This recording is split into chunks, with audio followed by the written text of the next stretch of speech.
Subnautica 2 nem tinha sido lançado oficialmente e versões pirateadas já estavam circulando pela internet minutos antes do lançamento. Mas o mais estranho não foi a pirataria, foi a reação das pessoas. Em vez de revolta, milhares de jogadores começaram a comemorar. Comentários dizendo, finalmente sem de novo, agora vai rodar liso e empresa inteligente dominaram fóruns e redes sociais.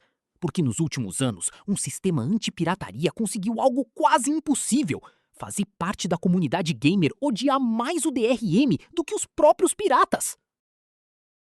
O Denuvo é um sistema anti-pirataria criado para dificultar craques em jogos de PC, especialmente nos primeiros dias de lançamento, quando as vendas são mais importantes para as empresas. Na teoria, ele existe para proteger os estúdios, mas na prática, o nome Denuvo virou sinônimo de polêmica.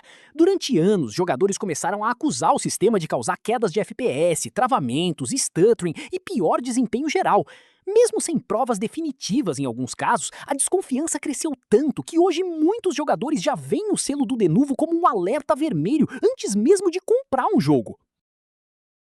Com o passar dos anos, a discussão deixou de ser apenas sobre pirataria e virou uma guerra entre empresas e jogadores. De um lado, publishers defendiam o Denuvo dizendo que ele protegia milhões em vendas durante o lançamento. Do outro, jogadores argumentavam que quem comprava legalmente acabava recebendo a pior experiência. Isso porque versões pirateadas, sem DRM, muitas vezes pareciam rodar melhor do que as oficiais. E foi exatamente nesse momento que o Denuvo deixou de ser apenas um software de proteção e virou um símbolo de revolta dentro da comunidade gamer.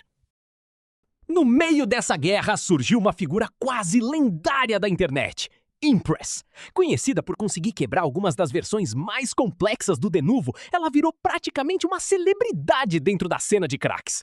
Mas junto com a fama vieram também as polêmicas, mensagens estranhas, teorias conspiratórias, brigas públicas e desaparecimentos repentinos fizeram a comunidade acompanhar cada lançamento como se fosse uma novela da internet.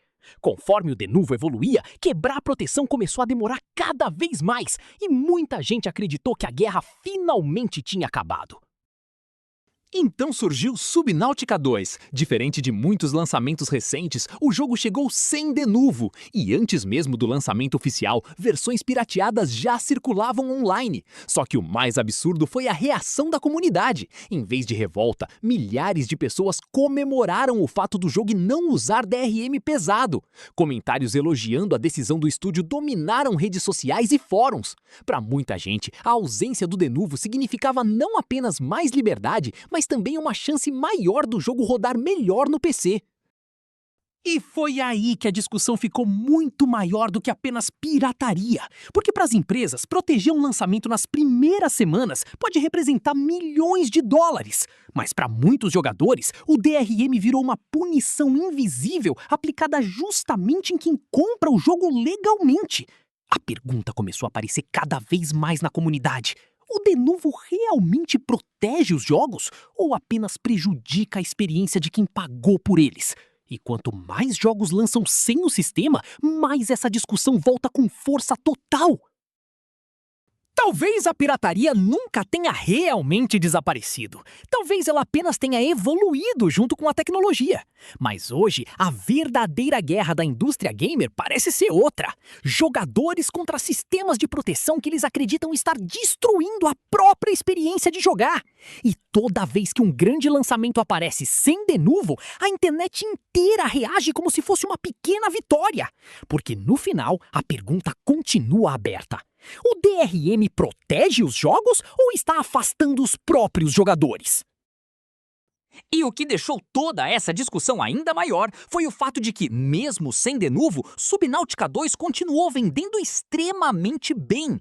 Isso reacendeu uma discussão antiga dentro da indústria. Será que o DRM realmente faz tanta diferença nas vendas quanto as empresas dizem?